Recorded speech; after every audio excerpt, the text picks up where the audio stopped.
За тэгэхээр одоо бүрэн хэрэгжсэн шийдвэр заасан хугацаанд дууссан үндслээр хяналтын бүртгэлээс хасах тогтоолын жагсаалтан дотор байгаа тэр 1.5 дээр бичигдсэн бүх шатны боловсролын сургалтын байгууллагын биеийн тамирын хичээлийн хөтөлбөр агуулгыг боловсронгуй болгох, за тоног төхөөрөмж материалын баазыг бэхжүүлэх, суралцагчдыг нэг спортоор хичээллэх нь болцоог бүрдүүлэх энэ арга хэмжээг хэрэгжсэн гэж үзээд хасъя гэсэн байна л да. Тэгэхээр энэ дээр би одоо энийг хасах цаг хугацаанд болоогүй юм шүү гэж би хэлэх гээд байгаа. Яагаад гэвэл бас өнөөдөр энэ хилцэж байгаа улсын хурлын одоо тогтоолуудын шийдвэрийн хэрэгжилтийг дүгнсэн энэ тайлбар дээр ч энэ одоо тайлан дотор өнөөдөр 563 сургуулийн сургалтын орчныг одоо үнэлгээ дүгнэлт хийхэд тэнд одоо биеийн тамирын спортын зал, хүүхдийн сургуулийн орчин энэ нь болоод ирэхээр маш их хэрсэлтэй байна гэсэн ийм үнэлгээ дүгнэлтүүд хийсэн байгаа.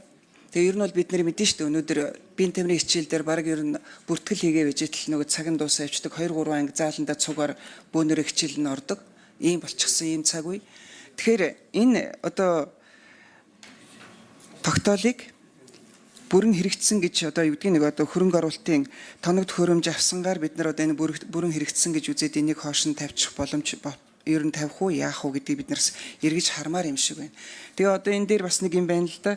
Одоо энэ боловсролын яамны төрийн нарийн бичгийн дарга байгаа дээр асуухад ер нь сургалтын орчинны талаарх норм нормативыг боловсролын сайд, сангийн сайд, түүнчлэн эрүүл мэндийн сайдын хамтарсан тушаалаар энэ норм нормативыг тогтоох ёстой. Энэ бол 21 оны ер нь 23 онд батлагдсан боловсролын тухай хуульд тусгагдсан ийм заалт байгаа. За өнөөдөр 3 жил болоод байхад энэ норм нормативыг тогтоогоогүй. Тийм учраас биеийн тамирын спортын заал энэ төр бол одоо энэ дээр ингээ хэрэгжсэн гэж үзээд дүгнээд гарах арга байхгүй нөхцөлтэй байгаа гэдгийг бол бид нар бүгдээрээ мэдж байгаа тий. Тэгэхээр энэ одоо хамтарсан тогтоол шийдвэр нь хизээ гарах юм би норм нормативыг хизээ тогтоох юм.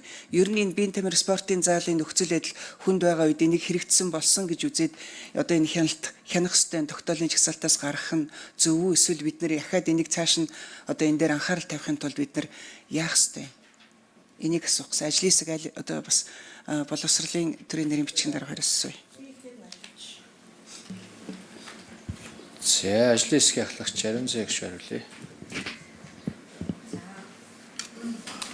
За сая хэрлэн гишүүний хэлж байгаа ерөнхий боловсролын сургуулийн хоол үйлдвэрлэл үйлчлэгээний тухай хуулийн хэрэгжилтийг хангах зарим арга хэмжээний тухай 2021 оны 5 сарын 25-ны 5 дугаар одоо энэ тогтоолыг хэлж байна. За энэ бол өөрөө хугацаатай өгөгдсөн үүрэг даалгавар буюу боловсрол соёл шинжилгээ ухаан спортын байнгын хорооны хуралдаанаар Монгол Улсын их хурлын 2019 оны 53 дугаар тогтоолын хэрэгжилтийг шалгаж Монгол Улсын засгийн газар оюун эрдэнэт чиглэл болгосугаа 2021-с 22 оны хичээлийн жилээс эхлэн одоо ийм одоо суралцагчдын хоолны юг шийдвэрлэхээ 21-с 22 оны хичээлийн жилээс одоо шаардагдах хөрөнгийн шийдвэрлэхээ 21 онд батлагдсан төсөв зохицуулах хийх замаар шийдвэрлэх 21 оны 1-р сарын 20-ны өдрийн 18 дугаар тогтоолоор батлсан хавсралтаар 22 оны улсын хөгжлийн жилийн төлөвлөгөөнд туслахын батлуулах гих зэрэг одоо ийм асуудлууд байгаа байхгүй. Би тэгээд нөгөө гишүүдэд бас юу гэж хэлээд байна вэ гэхээр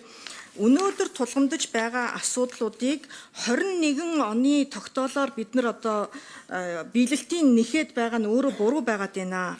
Хүний хөгжил нийгмийн бодлогын байнгын хорооны эрхлэх асуудалд хамаарах улсын их хурлын 72 шийдвэрийн 486 заалтаар одоогийн байдлаар одоо тайлан мэдээлэлүүд ирээд байгаа байхгүй. Тэгэхээр энэ дотроо бол маш олон давхардсан, шинчилсэн хууль эрх зүйн орчны одоо энэ хэсгийнхаа дагуу бас одоо ажил үүргүүд нь явагдаж байгаа ийм одоо зохицуултууд байгаад байгаа учраас энэ 486 одоо энэ асуудал дотор сая таны хэлсэн асуудлууд ч гэсэн бас давхар үүрэг даалгавар өгөгдсөн ийм одоо тогтоолууд байгаа. Тэгэхээр 21 оны энэ 5 сарын энэ одоо тогтоолыг болвол тодорхой хэмжээнд энэ хэрэгжилтээс одоо хасах саналыг бол гаргаад байгаа юм ажлын хэсгийн хүрээнд. Тэгээд цаашлаад бол одоо өнөөдрийн хууль тогтоомжийнхаа хүрээнд өгөгдөд байгаа үүрэг даалгавар дотроо давхарцсан одоо байдлаар ямар даалгавар байна уу гэдгийг магадгүй одоо боловсролын яамны төрийн нарийн бичгийн дарга одоо ийм даалгавар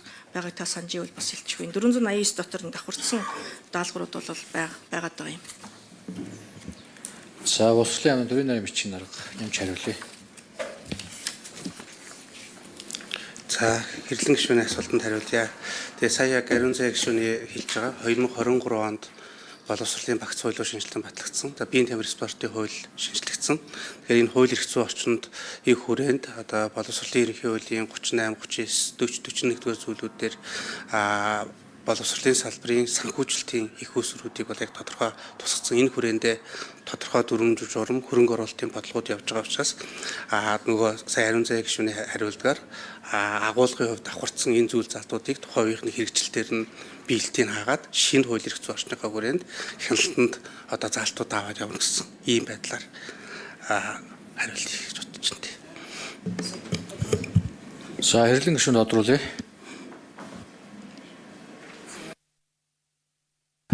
За тэгэхээр би одоо нөгөө сургуулийн хүүхдийн хоолны хөтөлбөр биш одоо биеийн тамир спортоор хичээлэх одоо боломжийг нь бүрдүүлэх тухай бол би асуугаад байгаа.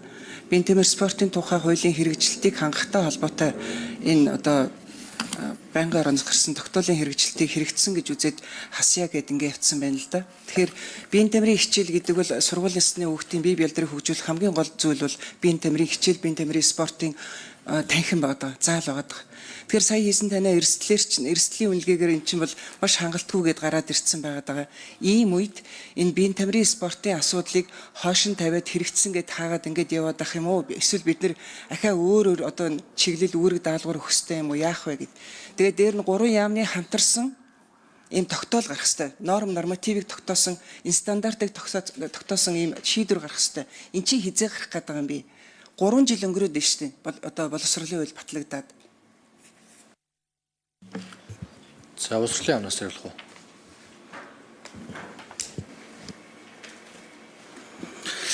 За одоо бол яг ерхий боловсролын сургуулийн орчны аюулгүй байдал ерхий шаардлага стандарт. За ерхий боловсролын сургуулийн сурагчдын дотор байрны орчин үйлчлэгээ ерхий шаардлага.